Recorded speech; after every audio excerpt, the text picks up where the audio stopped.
20 yıldır Malatya'da yaşıyorum. İlk çok karı yeni gördüm. Şimdiye kadar öyle bir kar rastlamadık. Elhamdülillah iyidir, yine memnunuz, güzeldir, Allah'ın emridir.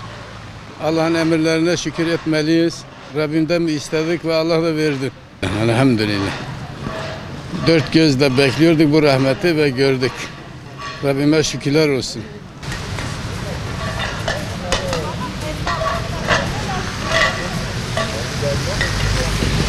Kaç yıldır böyle kar yağmamış? 15 sene geçti. Nasıl? Bilginizi alabilir miyiz? Çok şükür yani bunu biz razıyız. Yani Allah verdi yani kar yağdı. Çeşmelerimiz hepsi kurudu. Yani ekinlerimiz olmadı. Üzüm bağları hepsi kurudu yani susuzlukta. Şimdi kar yağsa inşallah yine canlanır. Yani su da çoklanır. Üzüm bağları da canlanır. Yani biz memnunuz bu kar yağmaya. 50-60 sene önce 1,5 metre falan yağıydı bizim köyde buralarda.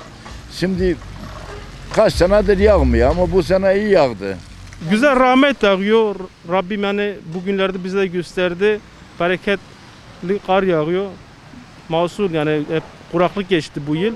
Önümüzdeki yıllarda da inşallah bu karın neticesiyle mahsuller daha iyi olur. Daha verimli olur, daha bereketli olur.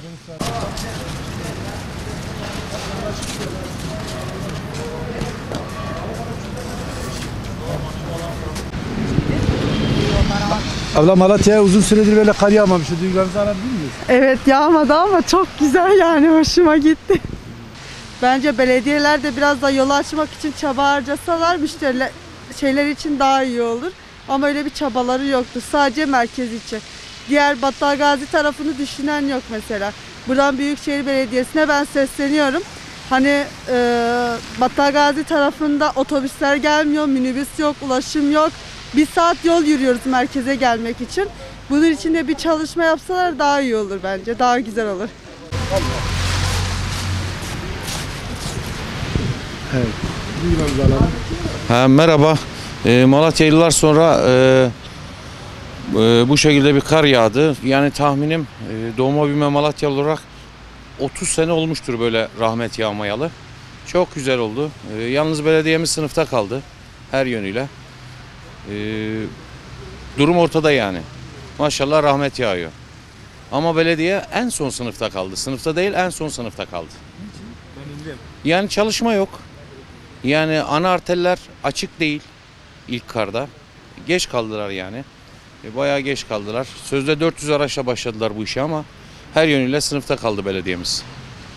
Ne yapmaları gerekiyor? Yani daha hızlı, tedbiri daha önce almaları lazımdı. Biliyorlardı kar yağacağını, bu şekilde, yoğun bir şekilde kar yağacağını. Ama malum ben mesela aracımı 4 gündür evimin önünden çıkartamıyorum.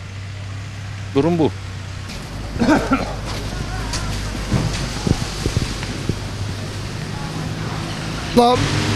Bayağı oluyor yani 40-45 yıl önce böyle karlar görülüyordu. Şimdi şu anda Allah bereket versin. Güzel. Daha da devamını inşallah bekliyoruz. Ekmeğimiz o. Ekmeğimiz o. Yani dünyanın ekmeği o. Su olmazsa hayat olmaz. Bazı insanlar kabus diye şey diyor ama yanlış bir kelime. Allah'ın rahmeti yağsın. Karın yağması kabus değildir. Rahmet ve berekettir. Bazı kanallarda kabus olarak gösteriyorlar. Bu kabus değil. Allah'ın rahmeti. İnşallah daha da bol yağar. Kar yağmazsa su olmaz. Su olmazsa hayat olmaz. Sizlere kolay gelsin.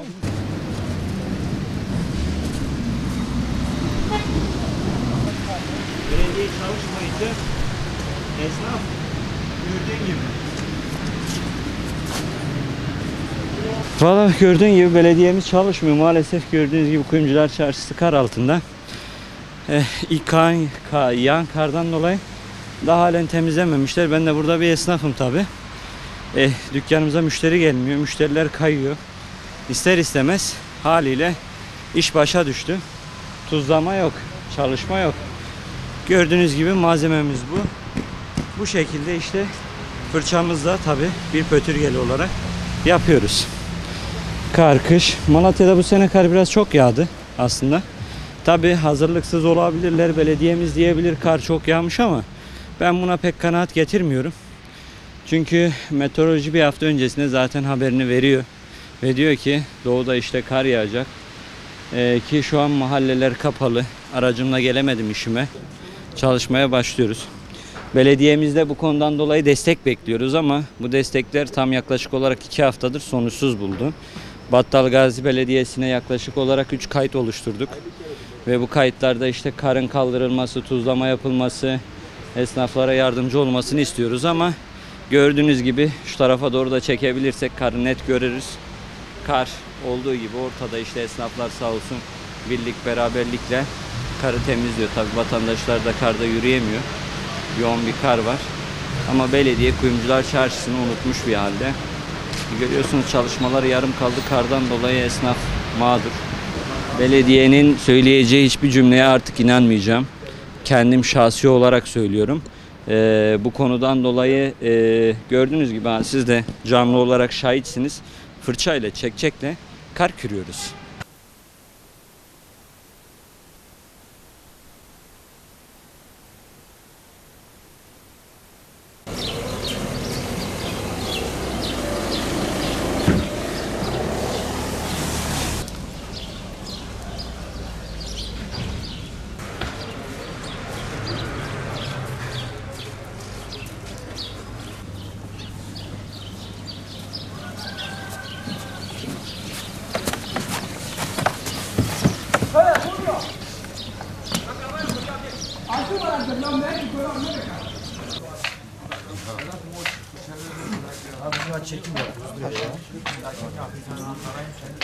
Malatya'ya çok güzel bir rahmet yağdı. Öncelikle onu söyleyeyim.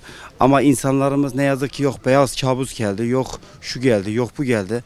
Allah'ın rahmeti yağdı. Allah'ın rahmetine binlerce şükürler olsun. Bu kar eriyecek. Çiftçisi olsun, besicisi olsun, seracısı olsun. Herkes bu kardan, sudan yararlanacak. Ama insanlarımız ne yazık ki yok beyaz kabus üstümüze çöktü. Allah rahmet yağdırıyor. Allah'a karşı gelirler. Haşa. Allah'a karşı gelmeyin ya. Siz dediniz ki bak kar yağmıyor. Allah rahmet yağdırdı. Bu sefer Allah'ın işine karışıyorlar. Yok beyaz kabus. Beyaz kabus diye bir şey yok ya. Rahmet yağdı, rahmet. Beyaz esrat diye bir şey yok. Kurban Allah rahmeti yağdırdı. Çok güzel bir görüntü var. Çok güzel bir rahmet yağdı. Rabbime şükürler olsun. Yaklaşık 15 yıldır böyle bir kar yağmamıştır. Bu kardan dolayı Rabbimize ne kadar şükretsek azdır. Valla Cenab-ı Allah rahmetini yağdırdı Allah'a şükür. 5-6 yıldır bunu bekliyorduk. Allah binlerce şükür yağmur yağdı, sular bollaşacak, ekinler olacak. Allah her türlü rahmetini verdi. Allah'a çok şükür. O son günlerde bazı kanallarda görüyoruz. Beyaz esaret, beyaz kabus.